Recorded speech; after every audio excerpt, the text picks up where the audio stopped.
Hai, jumpa lagi dalam pelajaran bahasa Indonesia. Kali ini kita akan membahas tentang tanda baca. Apa itu tanda baca? Tanda baca adalah simbol yang tidak ada hubungannya dengan suara, kata, atau frasa dalam suatu bahasa. Tanda baca itu sendiri berperan menunjukkan sebuah struktur tulisan, intonasi, dan jeda saat pembacaan. Nah, kali ini kita akan membahas dua tanda baca, yaitu yang pertama tanda baca titik dua, kemudian yang kedua tanda baca garis miring. Nah, kita perhatikan satu persatu. Tanda baca titik dua dipakai dalam naskah drama sesudah kata yang menunjukkan pelaku dalam sebuah percakapan. Sebagai contoh, pelakunya ada dua, yaitu Ibu dan Amir. Ibu berkata, titik dua, ya, bawa koper ini nak. Nah, ibu mengatakan kalimat menjadi kalimat langsung, maka sesudah pelaku ibu diberikan tanda titik dua. Begitu juga pada tokoh Amir, titik dua, dia akan menjawab, baik bu. Nah, begitu.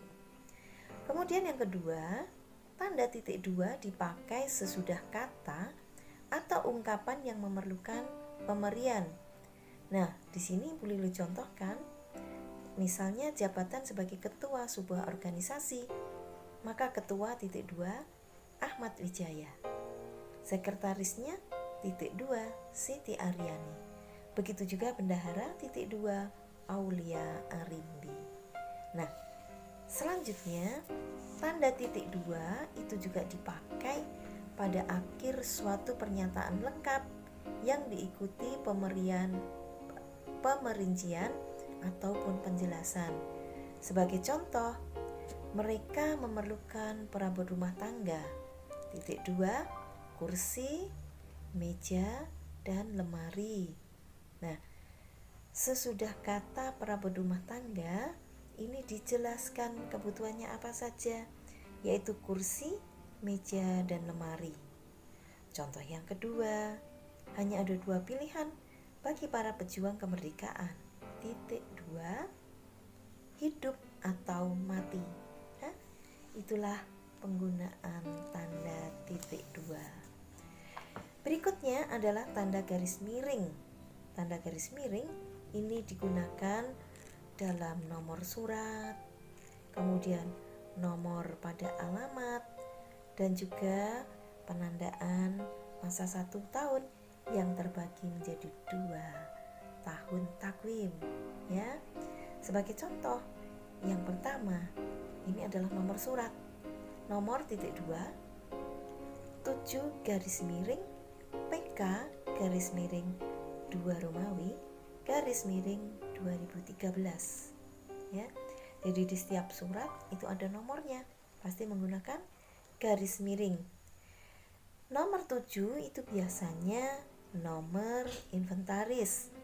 Kemudian PK ini adalah kode, dan 2 Romawi itu biasanya bulan 2013, ini merupakan tahun dikirimnya surat tersebut. Begitu juga contoh berikutnya pada alamat. Jalan Keramat 3 10, itu artinya Jalan Keramat 3 nomor 10. Jadi kita tidak perlu menuliskan kata no atau nomor. Nah, contoh yang ketiga itu dalam 1 tahun yang terbagi ke dalam 2 tahun takwim, yaitu tahun ajaran 2012 dan 2013. Seperti tahun ini 2021 garis miring 2022, ya. Kemudian yang kedua, garis miring dipakai untuk mengganti kata dan atau serta setiap. Kita lihat pada contohnya, mahasiswa garis mahasiswi, itu artinya sama artinya dengan mahasiswa dan mahasiswi. Contoh yang kedua, dikirim lewat darat garis miring laut, itu sama artinya dengan dikirimkan lewat darat atau lewat laut. Nah, contoh yang ketiga, buku dan atau majalah. Artinya buku dan majalah atau buku atau majalah. Nah, contoh yang keempat ini yang sering kali kita jumpai, artinya setiap, ya. Harganya 1.500 garis miring lembar. Ini biasa kita baca dengan harganya 1.500 setiap lembarnya. Oke, itu saja materi kita hari ini. Kita ketemu lagi dalam video pembelajaran selanjutnya. Jangan lupa nanti ada beberapa latihan soal, silahkan kalian kerjakan. Sukses buat kamu semua. Bye.